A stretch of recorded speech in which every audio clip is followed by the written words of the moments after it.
Hello students, welcome back to Sociology classes BA Part 1. Today our topic is जाति व्यवस्था के गुण अथवा दोष.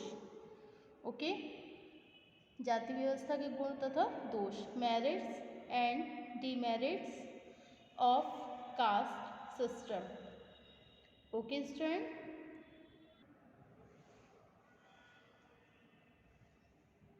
तो आज का टॉपिक क्या है हमारा?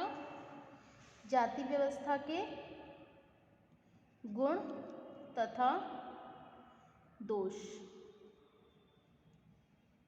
Okay, merits and demerits of caste system. Okay, so without wasting much time, we should start this video on this topic. Okay student,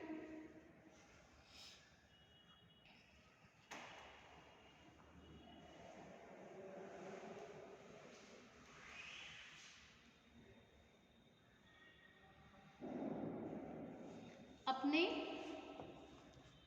वर्तमान रूप में जाति व्यवस्था एक असमानताकारी और हानिकारक व्यवस्था बन चुकी है, लेकिन अतीत में इस व्यवस्था ने व्यक्तिगत जीवन में सुरक्षा तथा सामाजिक एकीकरण के लिए कुछ महत्वपूर्ण कार्य किए हैं.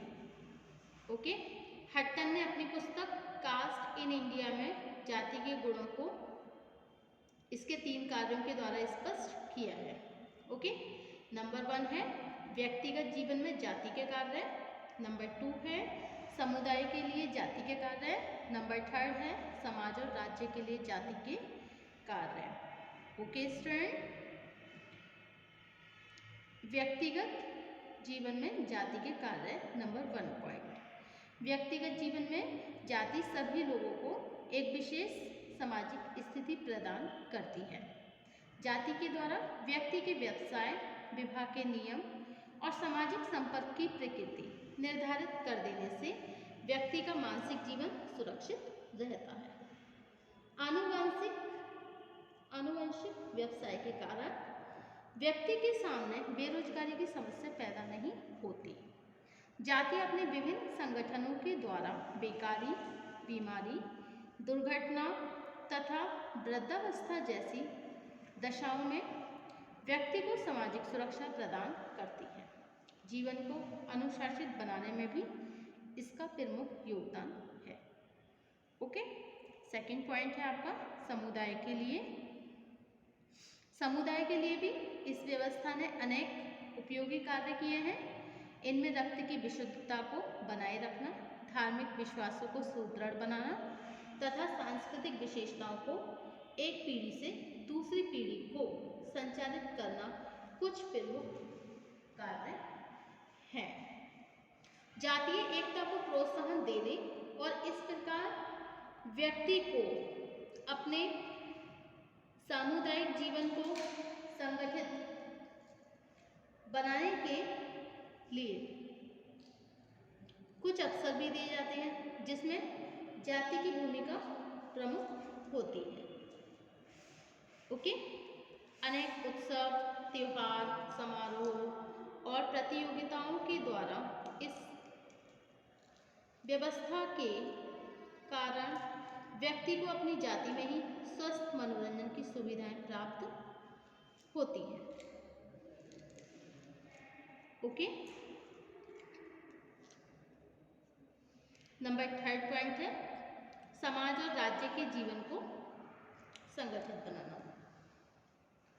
समाज और राज्य के जीवन को संगठित बनाने में भी जाति व्यवस्था ने योगदान किया है. जाति व्यवस्था के कारण ही बाहरी सांस्कृतिक और धार्मिक समूह भारतीय संस्कृति को अधिक प्रभावित नहीं कर सके. इससे यहाँ सामाजिक तथा राजनीतिक एकता को प्रोत्साहन मिला. इस व्यवस्था ने श्रम विभाजन और विशेषीकरण को प्रोत्साहन देकर समाज को अधिक प्रगतिशील बनाया. जाति व्यवस्था ने ऐसे विकास ऐसे विश्वास भी विकसित किए हैं जिनके फलस्वरूप भारतीय समाज सामाजिक और राजनीतिक उथल पुथल से बचा रहा। इसे जाति का सहिष्णुता पक्ष भी कहा जा सकता है। ओके, नेक्स्ट पॉइंट है आपका जाति व्यवस्था के दोष। Okay, demerits of caste system. Okay student,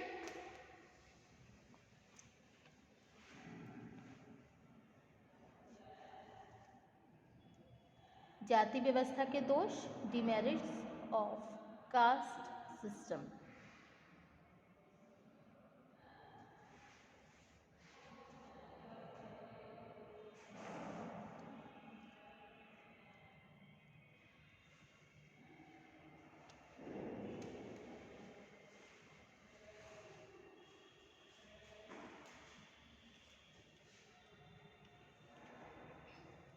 पश्चिम के विद्वानों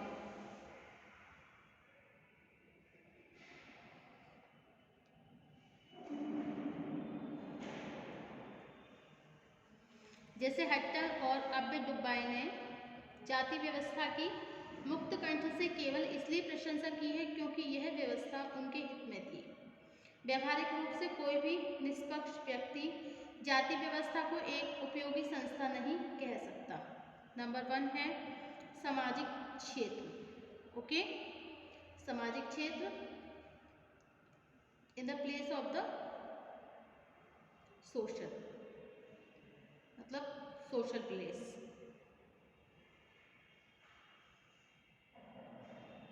सामाजिक क्षेत्र में जाति व्यवस्था ने अतीत में जो भी सेवाएं दी हैं, लेकिन आज अनेक गंभीर समस्याओं को भी जन्म दिया है। जाति व्यवस्था का सबसे गंभीर सामाजिक परिणाम अस्पृश्यता की समस्या है। सेकंड है अस्पृश्यता की समस्या, जिसके कारण भारत को संपूर्ण विश्व के सामने कलंकित होना पड़ा है। संसार के किसी भी समाज में इतनी अमानवीय और असमानताकारी प्रथा का कभी विकास नहीं हुआ। नेक्स्ट पॉइंट है सामाजिक शोषण। निम्न जातियों का सामाजिक शोषण इसी व्यवस्था का परिणाम है जिस व्यवस्था ने हिंदू समाज के लगभग 1/4 भाग को हिंदू धर्म के अधिकारों से वंचित कर दिया हो। उसे एक लाभकारी संस्था कहना एक पाखंड के अतिरिक्त और क्या हो सकता है। नेक्स्ट पॉइंट है जातिगत संघर्ष।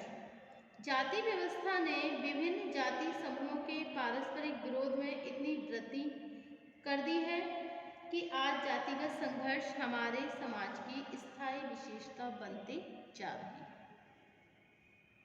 ओके, इस अवस्था ने अपने नियमों के द्वारा स्त्रियों के शोषण को भी एक गंभीर समस्या बना दिया है। स्वाभाविक है, जिस समाज में स्त्रियों का जीवन सम्मानित नहीं होता है वह समाज कभी भी प्रगतिशील नहीं बन सकता। नेक्स्ट है अंतर्विवाह और कुलीन विवाह। जाति व्यवस्था ने अंतर्विवाह और कुलीन विवाह के द्वारा अनेक गंभीर सामाजिक समस्याएं भी उत्पन्न करी हैं। भारतीय समाज में बाल विवाह, बेमेल विवाह, दहेज प्रथा, विधवा विवाह पर नियंत्रण जैसी समस्याएं इस व्यवस्था का ही परिणाम है। नेक्स्ट है कर्म कांडों की पूर्ति। जाति व्यवस्था का एक प्रमुख दोष है कि इसके द्वारा संस्कृति के नाम पर लोगों का धार्मिक शोषण भी किया जाता है।